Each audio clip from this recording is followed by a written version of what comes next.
Lord be with you.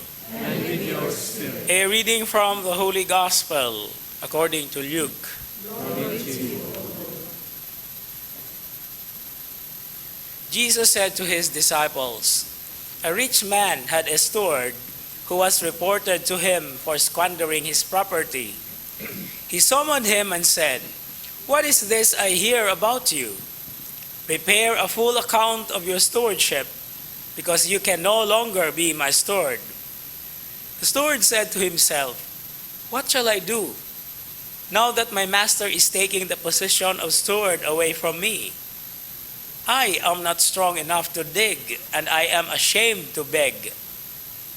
Oh, I know what I shall do, so that when I am removed from the stewardship, they may welcome me into their homes.' He called in his master's debtors one by one.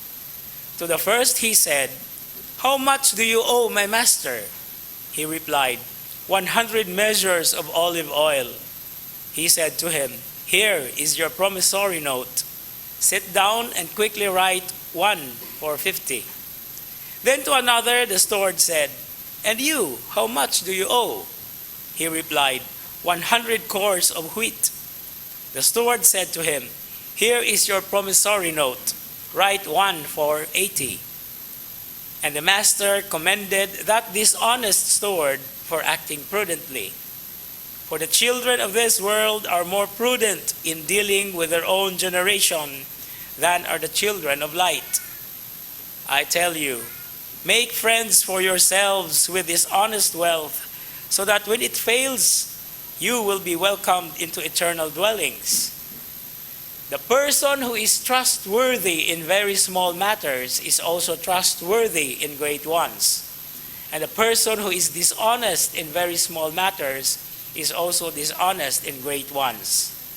If therefore you are not trustworthy with dishonest wealth, who will trust you with true wealth?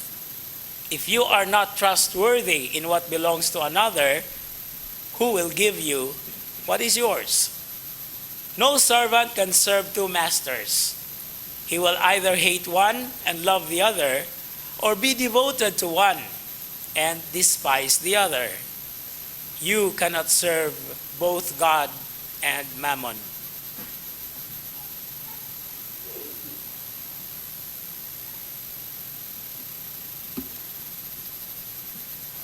The Gospel of the Lord. Praise to you, Lord Jesus Christ. Bulahang Domingo kanatong tanan. I'd like to divide my sharing in 3 little points, and I hope they will stand as little as I also stand.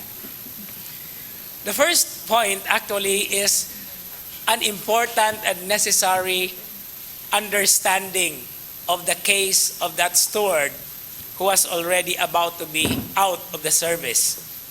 Now, this has something to do with practically explaining why he did that particular changing of prices in the debts. Yung kinahanglan nato ning masabdan kay there is some interesting truth behind it. Now, what is this?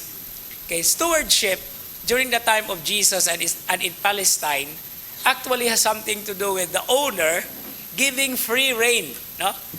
So ang tag-iya iyarang hatagan o kagawasan ang pinialan to deal with those debtors, no, sa iyahang agalon.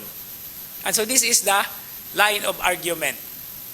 Now, what is presented in the gospel reading today, for the last time that the steward was doing, actually had already been happening since then at the start of his stewardship.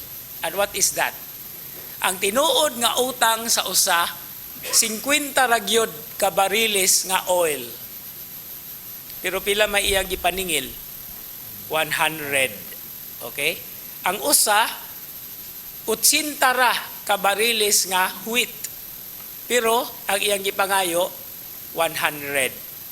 Okay? Since we know this for the first time, we believe magtuo ta nga iyahang gipagamyan. Pero ang tinuod ana, ever since he had been receiving 50 from the 500 barrels of oil and 20 from the 100 sacks of grain. No? So this had been his doing. Muna nga, nahibalaan siya. Okay? But it sounds like very, di ba? It sounds like, uy, kamaayo gud niya kay iyang gipagamyan ang utang. Kinsa may alkanse, katong mga utangan, 50 ragoy utang niya, ibayad siya 100. Ang usa 80, ibayad siya 100. Oh, so naa siya'y kuha kanunay. And this is what saddened him. And this is the thing that we have to understand. But eventually, the master commended, no? Gidaig siya. Because it's going to be a good example but not to follow. Di gud ta mo sunod ana oy. No, kay di gud na maayo. Which leads us to the second point. The second point is about trustworthiness. Okay, trustworthiness, when we speak and when we say about it, well, it has something to do with trust. Worthy of trust. But there are two levels of trustworthiness. Ang una is to be trusting. Because this speaks about what faith is. Ang pagtuo, diin kita musalig, masaligon kita sa Dios. That is the first aspect of trustworthiness, faithfulness, pagkamasaligon. And the second phase and the second side of trustworthiness is to be trusted. So, to be trusting and to be trusted. And to be trusted now is connected to stewardship.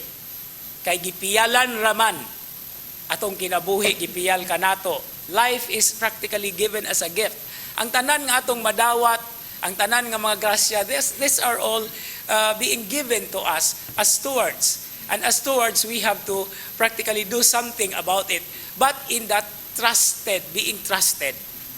And this is the very challenge that we have to take into perspective.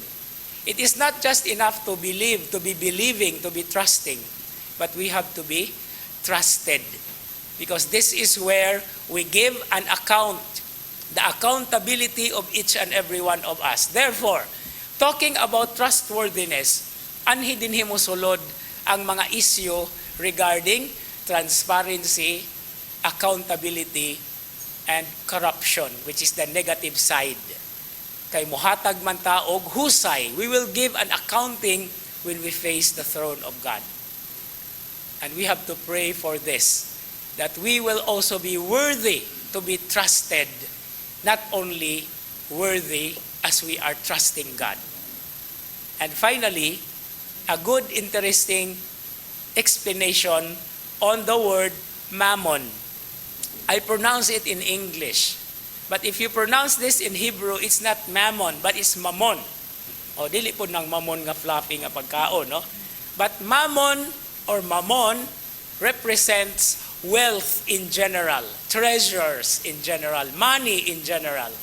And this is not evil in and by itself. No? It is a neutral thing.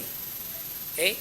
I think yesterday we had the first reading from 1 Timothy, that the love of money is the root of all evil, not money itself. So naadi ay ang makadaot sa paggamit o sa pagkuha og kwarta, no? The process of obtaining wealth and the way we use it that makes it evil. Because money is God's gift. Treasures are God's gift. You can use this. We can use them for our salvation. Ato ning magamit to further our salvation. But then, we have to be very careful because trustworthiness also is related to how we deal even with the little things that we have. And most importantly, it has something to do with how we acquire that makes it already on the line that is already interpretative or understandable nga masabtan sumala sa hagit sa Ginoo. And with this, I have my own share of 2 cents worth of reflection.